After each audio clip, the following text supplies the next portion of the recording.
नमस्कार। Byju's exam prep IAS Hindi platform पर आपका स्वागत है। आज हम लोग 10 मार्च 2022 के द हिंदू समाचार पत्र का विश्लेषण करेंगे, जो कि आपके आगामी संघ लोक सेवा आयोग की प्रारंभिक एवं मुख्य परीक्षा के दृष्टिकोण से लाभदायक सिद्ध हो सकता है। तो आइए, पहले एक महत्वपूर्ण सूचना है। तो Byju's exam prep IAS platform आप लोगों के लिए सिविल सेवा परीक्षा की तैयारी हेतु समाचार पत्र कैसे पढ़ें, इसके लिए सेमिनार आयोजित कर रहा है और इस सेमिनार को बायजूस आईएएस के वरिष्ठ शिक्षक रोहित कुमार जी के द्वारा लिया जाएगा। और दोस्तों, इसके लिए निःशुल्क रजिस्ट्रेशन है और आप लोगों की यह क्लास 13 मार्च को शाम 4 बजे आयोजित की जाएगी। तो इस तरह से आप लोग ज्यादा से ज्यादा लोग इसमें भाग लें और अपनी तैयारी को और मजबूत बनाएं। अब बढ़ते हैं, आज के सत्र के विषय की चर्चा करेंगे। तो पहला टॉपिक है जल प्रबंधन को जल सामाजिक दृष्टिकोण की आवश्यकता है। जैसा कि आप लोग देख सकते हैं कि जल जो कि मानव जीवन के लिए सबसे उपयोगी महत्वपूर्ण अवयव है और अगला जो तीसरा वैश्विक संकट होगा वह जल से ही संबंधित है। तो इसे हमें प्रबंधित करने की आवश्यकता है।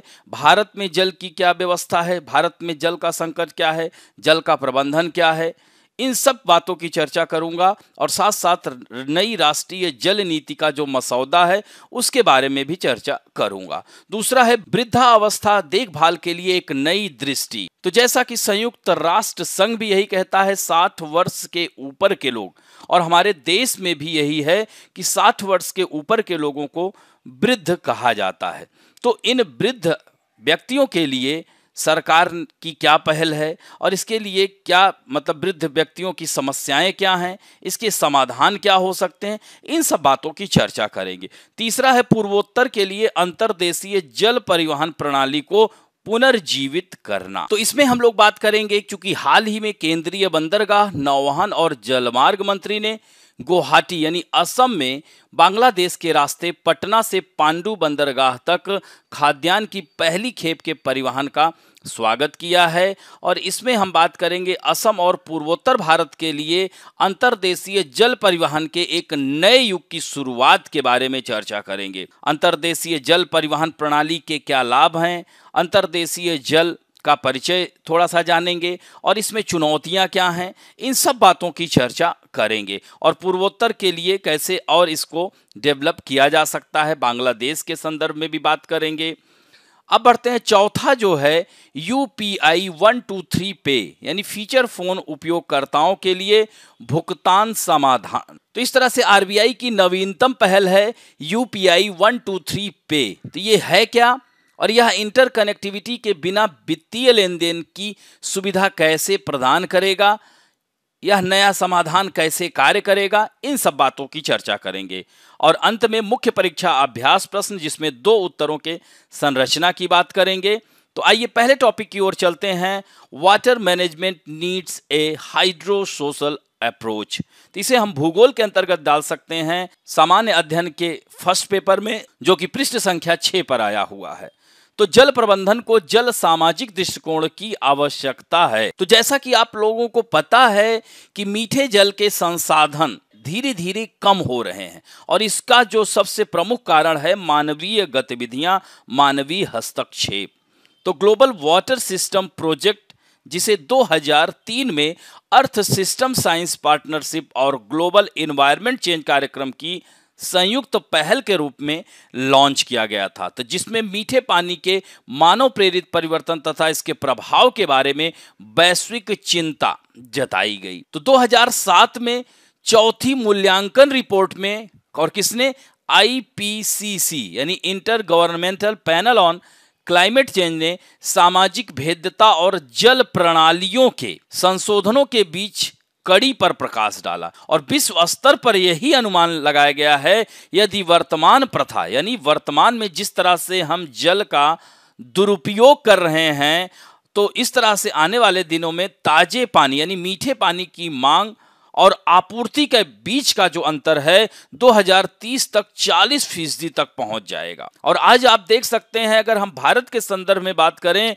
तो मेट्रो सिटीज, चाहे चेन्नई हो, बेंगलोर हो, मुंबई हो, दिल्ली हो, इन सब जगहों पर मीठे जल यानी स्वच्छ पानी या ताजे पानी की समस्याएं दिखने लगी है। इसके लिए एसडीजी ने 2030 तक सभी के लिए पानी की उपलब्धता और स्वच्छता के बारे में बात की है और भारत भी 2030 तक स्वच्छ जल मुहैया कराने के लिए एसडीजी के मानदंडों के अनुरूप उतरने का प्रयास करेगा। तो नवीनतम संयुक्त राष्ट्र जल विकास रिपोर्ट 2021, जिसकी जो शीर्षक है वैल्यूइंग वाटर यानी जल का मूल्य या जल का मूल्यांकन, इसमें 5 परस्पर संबंधित दृष्टिकोणों पर विचार करके पानी के उचित मूल्यांकन पर जोर दिया गया है। किसमें?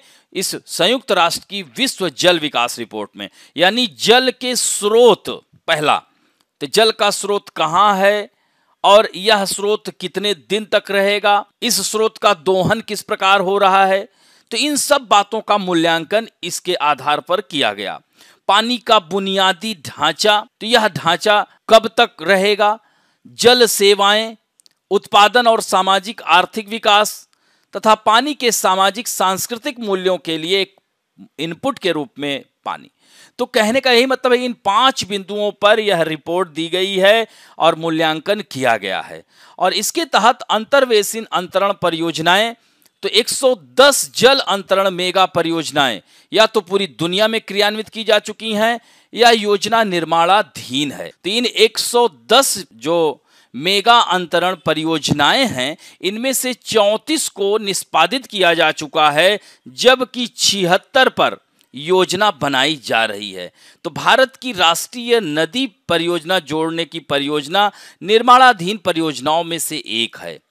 यदि इन परियोजनाओं को क्रियान्वित किया जाता है तो कृत्रिम जल पाठ्यक्रम बनाए जाएंगे जो पृथ्वी के भूमध्य रेखा की लंबाई से 2 गुने से अधिक यानी 1910 घन किलोमीटर पानी स्थानांतरित होगा। और यह काफी स्थानीय, क्षेत्रीय, वैश्विक प्रभावों के साथ हाइड्रोलॉजिकल सिस्टम को फिर से तैयार करेंगे और एक बहुदेशीय केस स्टडी विश्लेषण के आधार पर वर्ल्ड वाइड फंड नेचर 2009 ने एक सतर्क दृष्टिकोण और आईबीटी परियोजनाओं को लेते समय विश्व बाघ आयोग द्वारा निर्धारित स्थिरता सिद्धांतों का पालन करने की आवश्यकता का सुझाव भी दिया है। तो आपने 2022 के बजट में देखा होगा केन बेतवा लिंक परियोजना में के तहत जो प्रावधान था, तो इस प्रावधान के कारण पानी के अंतर बेसिन हस्तांतरण में भारत में ध्यान आकर्षित किया, जो कि राष्ट्रीय नदी जोड़ो परियोजना यानी जो कि 1970 में प्रस्तावित थी और 1999 में इसे पुनर्जीवित, इसका एक हिस्सा है। और यह निर्णय हाइड्रोलॉजिकल मान्यताओं और देश में मीठे पानी के संसाधनों के उपयोग और प्रबंधन के बारे में बड़े सवाल उठाता है। तो हमें इन सब पर विचार करना होगा। तो सबसे पहले क्या है कि क्या हमने भविष्य के उपयोग पर भी विचार किया है? तो कई सरप्लस बेसिनों में बारिश में कमी आई है। दूसरा है 2016 तक भारत ने 112 मिलियन हेक्टेयर के लिए एक सिंचाई क्षमता बनाई, लेकिन सकल सिंचित क्षेत्र 93 मिलियन हेक्टेयर था। सोचिए, और 1950-51 में नहर सिंचाई शुद्ध सिंचित क्षेत्र का 40% योगदान करती थी, लेकिन 14-15 तक नहर सिंचाई के तहत शुद्ध सिंचित क्षेत्र 24% से कम हो गया है। और इसी तरह से अंडरग्राउंड वाटर अब शुद्ध सिंचित क्षेत्र का 62.8% है। तो भारत में सिंचाई परियोजनाओं की औसत जल उपयोग दक्षता विकसित देशों के मामले में 50 से 60% के मुकाबले 38% है। तो इस तरह से भारत में जो कि प्रमुख फसल चावल और गेहूं विश्व औसत में अधिक पानी की खपत करते हैं और कृषि क्षेत्र में भारत के कुल जल उपयोग का 90% से अधिक उपयोग किया जाता है। इसी तरह से घरेलू क्षेत्र में 30 से 40% पानी की हानि होती है। तीसरा है, हमारे देश में शायद ही भूरे पानी का उपयोग किया जाता है। तो घरेलू जल उपयोग का 55 से 75% उपयोग की प्रकृति, लोगों की आदतें, जलवायु परिस्थितियों, तो इन सब के कारण क्या होता है, भूरे पानी में यह बदल जाता है। तो वर्तमान में शहरी क्षेत्रों में घरेलू क्षेत्र में औसत पानी की जो खपत प्रतिदिन 135 लीटर से 196 लीटर प्रति व्यक्ति हो गई है। तो ऐसे में क्या होगा, मीठे पानी के जलाशयों में अनुपचारित ग्रे पानी और औद्योगिक अपशिष्टों का निर्वहन चिंता का विषय हो गया है। अगर ऐसे ही गति से बढ़ता रहा तो आने वाले दिनों में मीठा पानी यानी पीने योग्य जल रह ही नहीं जाएगा। भारत की शहरी आबादी के आकार को देखते हुए 2021 के अनुमानित 469 मिलियन ग्रे वाटर उत्पादन की मात्रा की अच्छी तरह से कल्पना की जा सकती है।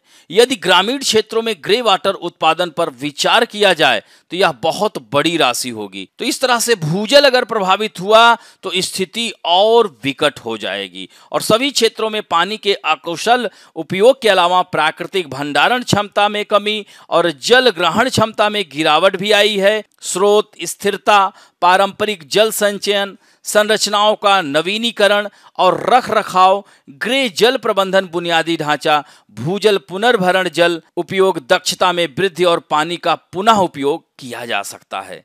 तो दोस्तों, जैसा कि भारत में अपशिष्ट जल प्रबंधन यानी भारत एक दिन में 1.7 मिलियन टन मल अपशिष्ट उत्पन्न करता है और आधिकारिक आंकड़े यही बताते हैं कि 78% सीवेज उत्पन्न करता है जो कि अनुपचारित रहता है, यानी इसको शुद्ध नहीं किया जाता और यह सीधे नदियों में जा रहा है, भूजल में जा रहा है, झीलों में। तो इस तरह से नदियों के जल को भी प्रदूषित कर रहा है। और अंडरग्राउंड वाटर, आपने देखा होगा कि आर्सेनिक की मात्रा, विभिन्न प्रकार के रसायनों की मात्रा बढ़ती जा रही है।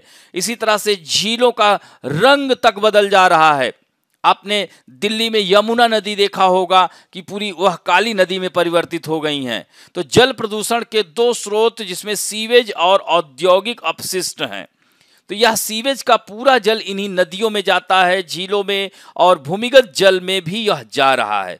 तो वर्तमान भारत में केवल 1/3 अपशिष्ट जल का उपचार किया जाता है, सोचिए, और बाकी जो है जल जनित बीमारियों का बोझ इस यही कारण है, इससे अधिक हो रहा है क्योंकि इसका उपचार किया ही नहीं जाता। तो शहरी जल की पहुंच औसतन अधिक है और देश भर में महत्वपूर्ण अंतराल बने हुए हैं और अपशिष्ट जल उपचार लगभग 33% के राष्ट्रीय औसत पर टिका हुआ है। इसी तरह से आवड़ी सीवेज ट्रीटमेंट प्लांट, तो इस तरह के हम भारत के अन्य क्षेत्रों में भी इसका प्रयोग कर सकते हैं। तो चेन्नई में तमिलनाडु पुलिस हाउसिंग कॉर्पोरेशन ने चेन्नई के उपनगर आवड़ी में पुलिस हाउसिंग कॉलोनी में रहने वालों की स्थिति में सुधार के लिए of grid sewage treatment plant का सफलतापूर्वक निर्माण किया है और इस तरह से वहां के लोगों का इसका लाभ मिलना शुरू हो गया है। तो इस प्लांट से न केवल सीवेज निपटान की समस्या को हल किया गया है बल्कि मछली पकड़ने, सब्जियों की खेती, भूजल के रिचार्जिंग के लिए उपचारित पानी का एक तालाब भी यहाँ पर उपलब्ध कराया गया है। इसी तरह के एक उदाहरण और है कोलकाता की सीवेज फेड जलीय कृषि प्रणाली। तो इस तरह की इन तकनीकों का प्रयोग हम अन्य क्षेत्रों में भी कर सकते हैं। दोस्तों, नई राष्ट्रीय जल नीति मसौदे, इसे जल शक्ति मंत्रालय को सौंपा गया है। तो राष्ट्रीय जल नीति, पहली राष्ट्रीय जल नीति 1987 में बनी हुई थी, फिर 2012 में फिर से संशोधन किया गया। अब जो है इस मसौदे के लिए लोगों की राय भी ली जा रही है।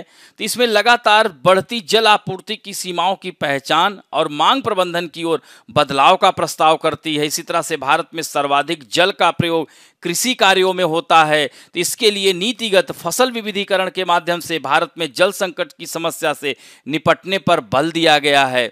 नई जल नीति वर्तमान में भारत में जल की गुणवत्ता के अनसुलझे मुद्दे को सबसे गंभीर मानती है और यह प्रस्ताव करती है कि केंद्र और प्रत्येक राज्यों के जल मंत्रालय में एक जल गुणवत्ता विभाग का प्रावधान किया जाए और नीति सीवेज उपचार के लिए अत्याधुनिक, कम लागत, कम ऊर्जा व पर्यावरण के प्रति संवेदनशील प्रौद्योगिकियों को अपनाने के लिए मांग कर रही है। और नीति का मानना है कि विपरीत परासरण के व्यापक उपयोग से जल बर्बादी के साथ ही गुणवत्ता पर भी प्रतिकूल प्रभाव पड़ा है।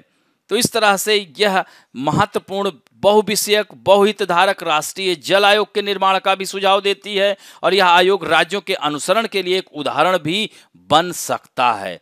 तो यह महत्वपूर्ण ध्यान रखेंगे। अगर आपको लिखने को आ जाए कि जल की समस्याएं क्या हैं, तो इसमें जो है कह सकते हैं इसके समाधान, जैसे कि जल अपशिष्ट के विभिन्न तरीके, अपशिष्ट जल प्रबंधन प्रणाली, सिंचाई प्रणाली, प्राकृतिक जल निकायों की देखभाल करना, जल संरक्षण, रेन वाटर हार्वेस्टिंग, ये सब भी अपने आप से लिख सकते हैं और साथ साथ नई राष्ट्रीय जल नीति मसौदा के बारे में भी आप बात कर सकते हैं।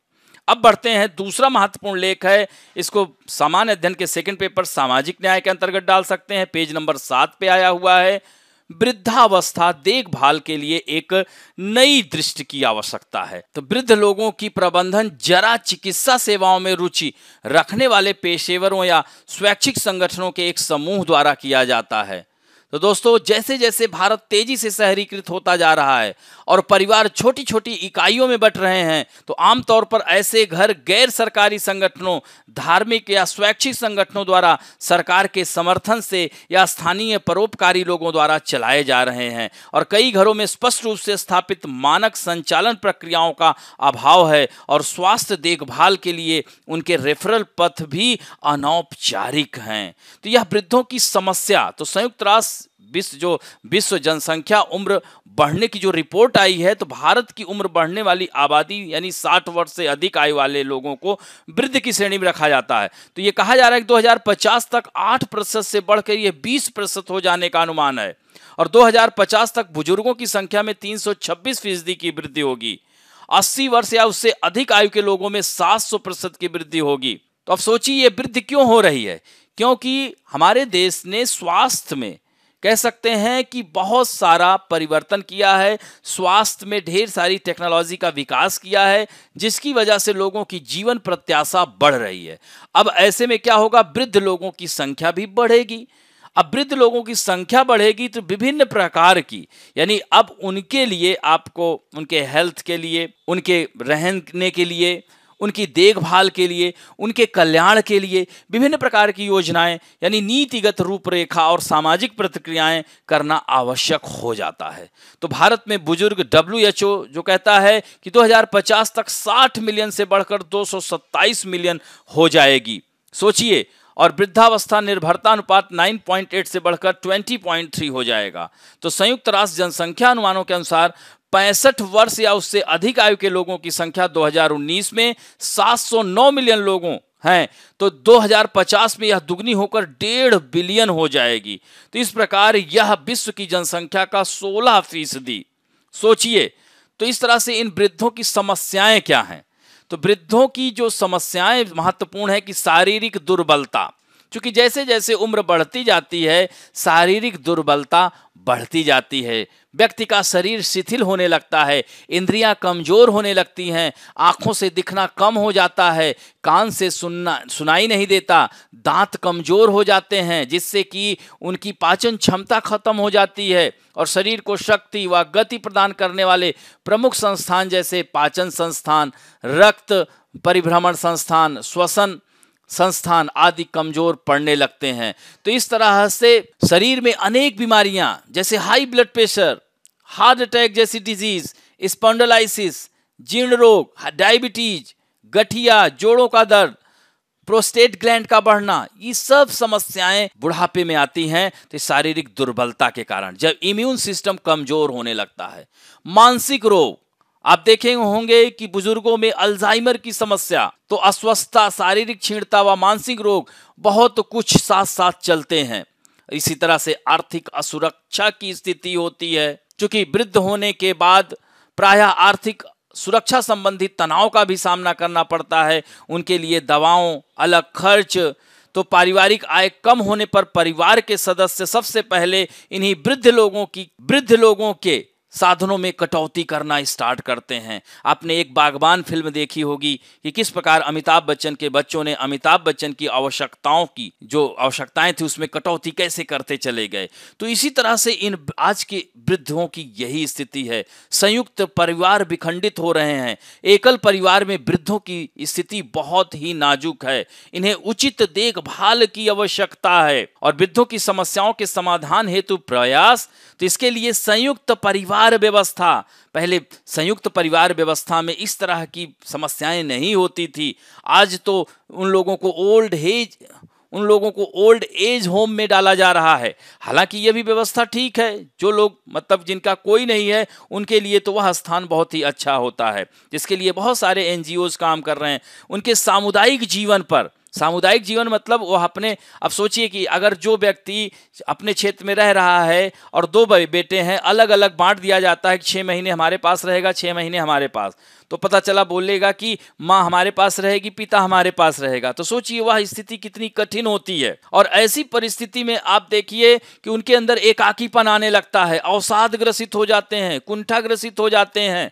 तो इस तरह से उनको ढेर सारी व्याधियां उनके ऊपर हावी होने लगती हैं और चिंता और तनाव की वजह से डायबिटीज अगर पकड़ लेता है तो इम्यून सिस्टम कमजोर होने की वजह से हार्ट अटैक, और भी जैसे कोरोना नामक महामारी में इन लोगों के लिए विशेष प्रावधान किया गया। इसीलिए देखिए कि टीके की व्यवस्था की गई, उन लोगों के लिए अलग से बूस्टर टीका दिया गया।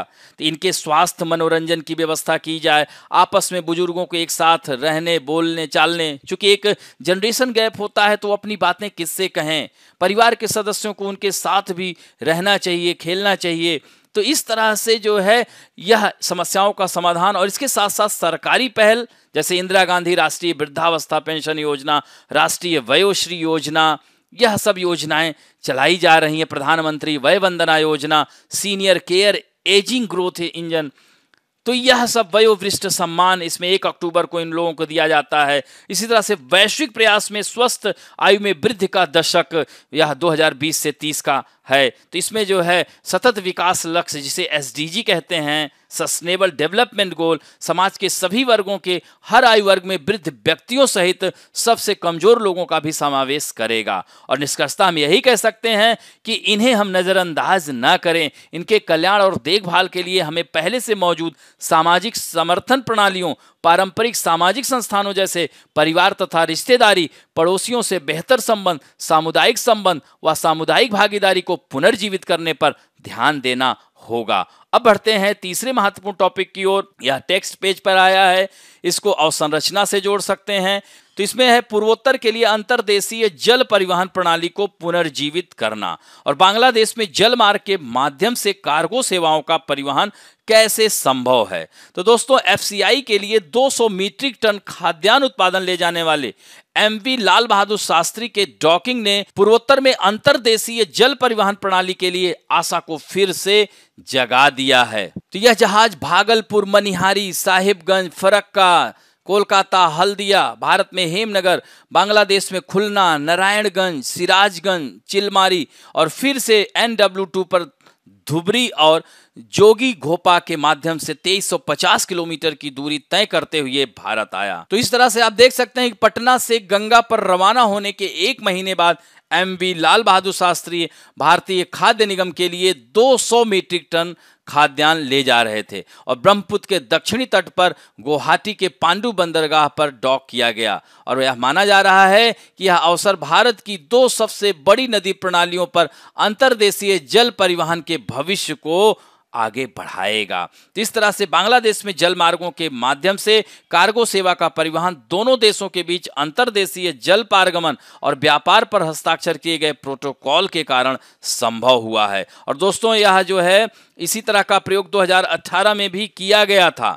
तो इस तरह से IWAI पूर्वी असम के नुमालीगढ़ बायो रिफाइनरी के लिए 252 मीट्रिक टन कार्गो के साथ प्रक्रिया शुरू हो चुकी है, जो 15 फरवरी को पश्चिम बंगाल के हल्दिया से मध्य असम के सिलघाट तक पहुंचेगा।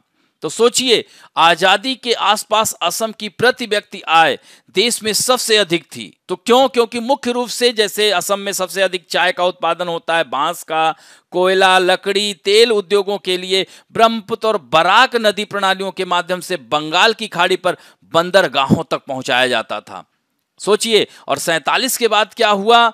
जो कि भारत 2 भागों में बंट गया और बांग्लादेश जो कि पूर्वी पाकिस्तान था, तो 65 में पाकिस्तान के साथ युद्ध के बाद यह बंद हो गई व्यवस्था।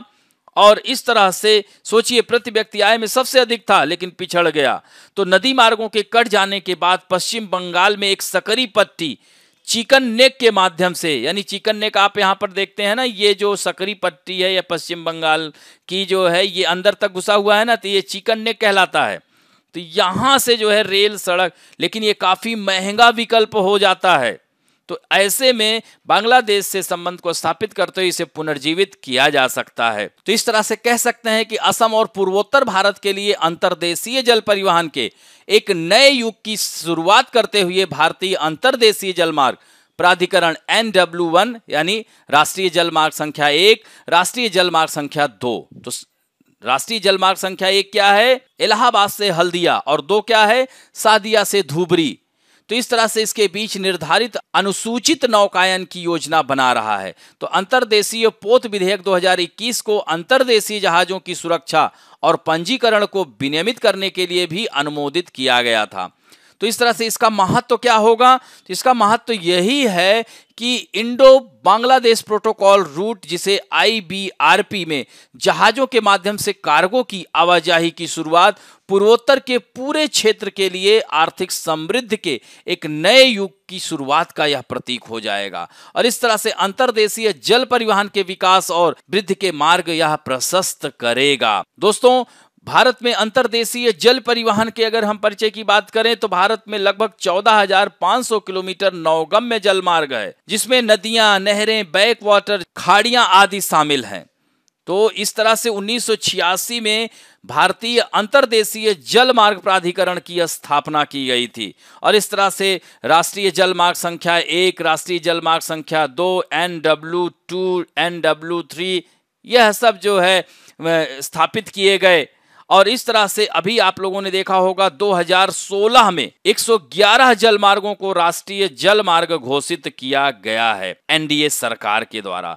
तो इस तरह से भारत में अंतर्देशीय जल मार्ग परिवहन के लाभ क्या हैं?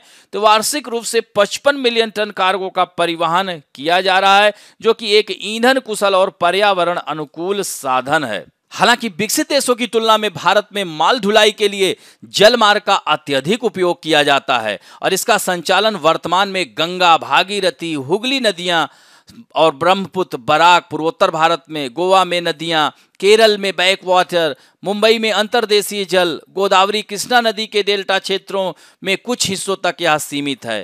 तो इस तरह से मशीनीकृत जहाजों द्वारा इन संगठित संचालनों के अलावा अलग अलग क्षमता की देशी नावें भी विभिन्न नदियों और नहरों में संचालित हो रही हैं। तो इस तरह से आप देख सकते हैं कि इसका लाभ यही है कि परिवहन का यह सस्ता माध्यम है, यानी जलमार्ग विकल्प जो है अन्य विकल्पों की तुलना में एक सस्ता साधन है जो माल परिवहन की बिंदु दर बिंदु लागत में काफी कम करता है और यह समय, माल और कार्गो के परिवहन की लागत के साथ राजमार्गों पर भीड़ भाड़ और दुर्घटनाओं को भी कम करता है। और इस तरह से नेटवर्क को हरित क्षेत्र निवेश की आवश्यकता नहीं है, बल्कि सुधार उन्नयन केवल पूंजीगत व्यय की आवश्यकता है। और इस तरह से बिना रुके इंटरकनेक्टिविटी होती है। जैसे भाई आप जाम में फंस गए हैं तो इसमें इस तरह की समस्याएं नहीं आएंगी। वहन योग्य नदी तटों और तटीय मार्गों के साथ भीतरी इलाकों को यह जोड़ने वाली निर्बाध अंतर संबंध स्थापित करने में यह मदद करती हैं।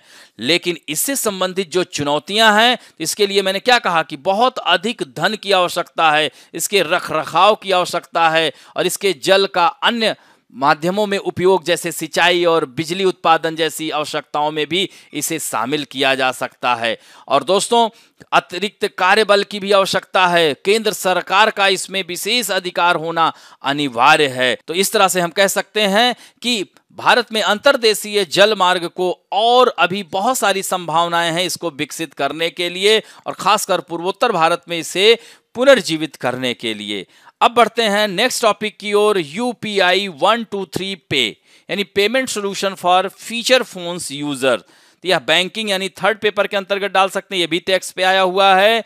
तो RBI की नवीनतम पहल है UPI 123 पे। तो ये है क्या और यह इंटरनेट कनेक्टिविटी के बिना वित्तीय लेन देन की सुविधा कैसे प्रदान करता है? तो नई UPI आधारित सेवा को देश में बड़ी संख्या में फीचर फोन मोबाइल ग्राहकों के लिए डिजिटल भुगतान प्लेटफॉर्म लाने के लिए डिजाइन किया गया है और जिसकी अनुमानित संख्या 40 करोड़ है। तो दोस्तों, RBI ने फीचर फोन उपयोगकर्ताओं के लिए क्या दिया है? UPI 123 पे नाम से एक नया UPI समाधान लॉन्च किया है। तो इस तरह से UPI, जिसे 2016 में पेश किया गया था और देश में सबसे अधिक उपयोग किए जाने वाले डिजिटल भुगतान प्लेटफॉर्मों में से एक बन गया। और दोस्तों, चालू वर्ष में UPI लेन देन की मात्रा पहले ही 76 लाख करोड़ रुपए तक पहुंच गई है, जबकि वित्त वर्ष 2015 में यह 41 लाख करोड़ रुपए थी। इसे ध्यान रखेंगे। तो यह नया समाधान कैसे कार्य करता है? तो नई यूपीआई आधारित सेवा को डिजिटल भुगतान प्लेटफॉर्म में देश में फीचर फोन मोबाइल ग्राहकों की एक बड़ी संख्या के करीब लाने के लिए इसको डिजाइन किया गया है, जिसकी अनुमानित संख्या 40 करोड़ से अधिक है। तो यूपीआई 123 पे ऐसे उपयोगकर्ताओं के लिए यूपीआई तक पहुंचने के विकल्पों में भौतिक रूप से सुधार करेगा, जो पहले यूएसएसडी आधारित प्रक्रिया के माध्यम से डिजिटल लेन देन प्लेटफॉर्म तक पहुंच सकते थे। तो यहां पर देख सकते हैं *99# के शार्ट कोड का उपयोग करके, जिसे बोझिल माना जाता था, उपयोगकर्ताओं को बहुत सारी कठिनाइयों का सामना करना पड़ता था। तो इस तरह से यूपीआई 123 पे के साथ उपयोगकर्ताओं को एक ऑन बोर्डिंग प्रक्रिया से गुजरना होगा और अपने बैंक खाते को उस फीचर फोन से लिंक करना होगा, और इस तरह से यूपीआई एक पिन सेट करना होगा और आप कार्य उसमें कर सकेंगे। तो इस तरह से नई यूपीआई भुगतान प्रणाली उपयोगकर्ताओं को इंटरनेट कनेक्टिविटी के बिना भुगतान करने के लिए 4 विकल्प प्रदान करेगी। इंटरैक्टिव वॉइस रिस्पॉन्स, जिसे आईवीआर कहते हैं, ऐप आधारित कार्य क्षमता, मिस्ड कॉल सुविधा और निकट ध्वनि आधारित भुगतान। तो दोस्तों, क्या अन्य देशों में भी कुछ ऐसा ही है? तो वास्तव में विश्व स्तर पर मोबाइल भुगतान प्रणालियों में से एक को वोडाफोन के केन्याई सहयोगी सफारीकॉम द्वारा 2007 में पेश किया गया था, और वोडाफोन के अनुसार एम-पेसा, जो अफ्रीका की अग्रणी मोबाइल मनी सेवा है, कांगो, मिस्र, घाना, कीनिया, लेसेथो, मोजाम्बिक, ये सब अफ्रीका महाद्वीप के देश हैं, जिसमें 51 मिलियन ग्राहक सेवा के माध्यम से प्रतिवर्ष $314 बिलियन से अधिक लेन देन करते हैं। तो इस तरह से यूपीआई क्या है? तो यूपीआई वर्तमान में नेशनल ऑटोमेटेड क्लियर हाउस, तत्काल भुगतान सेवा, आधार सक्षम भुगतान प्रणाली, जिसे एईपीएस कहते हैं, और बीबीपीएस, रुपए आदि सहित भारतीय राष्ट्रीय भुगतान निगम संचालित प्रणालियों में सबसे बड़ा है, और एक समझौते के हिस्से के रूप में भारत का यूपीआई सिंगापुर के पे नाउ से जुड़ा हुआ है। और दोस्तों, 2016 में 21 सदस्य बैंकों के साथ यूपीआई को लॉन्च किया गया था, और भारत का डिजिटल भुगतान उद्योग 2153 ट्रिलियन रुपए के 27% चक्रवृद्धि ब्याज की दर से 2025 तक 7092 ट्रिलियन रुपए तक बढ़ने की संभावना है। लेकिन इसमें कुछ चुनौतियां हैं, जैसे कोरोना वायरस महामारी के बीच वैश्विक बैंकिंग और वित्तीय सेवा उद्योग में साइबर अपराध का खतरा बढ़ गया है। आप लोगों ने देखा होगा कि बहुत लोगों के पैसे कट जा रहे हैं। बहुत लोग, जैसे दुकानदार को उन्होंने यूपीआई के माध्यम से पे किया, पता चला पैसा फंस जा रहा है, और बाद में उनके पास चला गया है, और वो पता नहीं कौन सी तकनीक दिखाते हैं, बताते हैं मेरे पास तो पैसा आया ही नहीं है। तो ये सब समस्याओं का सामना कर रहे हैं लोग। तो यह चुनौती है एक तरह से देखा जाए। और दोस्तों, भारतीय राष्ट्रीय भुगतान निगम क्या है? तो यह एनपीसीआई भारत में खुदरा भुगतान और निपटान प्रणाली के संचालन के लिए एक छत्र संगठन, और भुगतान निपटान प्रणाली अधिनियम 2007 के प्रावधानों के तहत आरबीआई और भारतीय बैंक संघ की एक पहल है। और दोस्तों, यह 1956 की धारा 25 के अंतर्गत इसे लाभ के लिए नहीं, संस्था के रूप में पंजीकृत किया गया था। तो यह भी महत्वपूर्ण है। तो इस तरह से कह सकते हैं कि ये आरबीआई की नवीनतम पहल यूपीआई 123 पे बहुत ही महत्वपूर्ण और बहुत ही उपयोगी सिद्ध होगा आम लोगों के लिए भी। अब बढ़ते हैं मुख्य परीक्षा अभ्यास प्रश्न में। पहला प्रश्न है, भारत की राष्ट्रीय जल नीति का परीक्षण करें और कृषि में जल उपयोग दक्षता को बढ़ावा देने में इसकी क्षमता पर चर्चा करें। तो दोस्तों, जैसा कि राष्ट्रीय जल नीति मसौदा जल शक्ति मंत्रालय को सौंप दिया गया है, इसको लिखते हुए आप नई राष्ट्रीय जल नीति क्या है, इसकी क्या आवश्यकता क्यों पड़ी, और कृषि में जल उपयोग दक्षता को बढ़ावा देने में यह कैसे योगदान दे सकती है, इन सब बातों की चर्चा करते हुए अंत में आपको निष्कर्षता यही लिखना है कि नई जल नीति सभी विषयों में हितधारकों को शामिल करते हुए एक आशावादी दृष्टिकोण प्रदान करती है। अतः यह कहा जा सकता है कि यह नीति कृषि में जल उपयोग दक्षता को बढ़ावा देने के साथ साथ भारत वर्ष 2030 के लिए निर्धारित सतत विकास लक्ष्य को भी हासिल करने में सफल हो सकेगा। और दूसरा प्रश्न है दोस्तों, भारत में अंतर्देशीय जल जल परिवहन के विकास में कौन सी चुनौतियां शामिल हैं, तो इसके लाभ क्या हैं, इसकी क्षमता का दोहन करने के लिए क्या कदम उठाए जाने की जरूरत है। तो दोस्तों, जैसा कि भारत के अंतर्देशीय जल परिवहन के एक नए युग की शुरुआत करते हुए भारतीय अंतर्देशीय जलमार्ग प्राधिकरण NW1 NW2 के बीच निर्धारित अनुसूचित नौकायन की योजना बना रहा है। इस बात का संदर्भ का जिक्र करते हुए फिर अंतर्देशीय जलमार्ग क्या है, इसका थोड़ा सा परिचय दीजिए। कुछ जलमार्गों का जैसे 1 2 3 4 तक का जिक्र कर सकते हैं, और इससे लाभ क्या है, इसका महत्व क्या है, और इसके समक्ष चुनौतियां क्या हैं, और इस तरह से इसके क्षमता को दोहन करने के लिए और हम क्या उपाय कर सकते हैं। और इसके साथ साथ निष्कर्ष में हम कह सकते हैं कि एक प्रभावी जलमार्ग नेटवर्क के लिए राष्ट्रीय नेटवर्क और अन्य जलमार्ग के बीच पूरकता को ध्यान में रखते हुए एक उपयुक्त रणनीति तैयार करने की आवश्यकता है। तो इस तरह से इन दोनों प्रश्न के उत्तर को जरूर अभ्यास करिएगा। अब यहीं पर आज का अंक समाप्त करते हैं। आशा करता हूं कि आज का भी अंक आप लोगों को अच्छा लगा होगा, और यदि अच्छा लगे तो प्लीज लाइक, शेयर, सब्सक्राइब और बेल आइकन दबाना ना भूलें। धन्यवाद।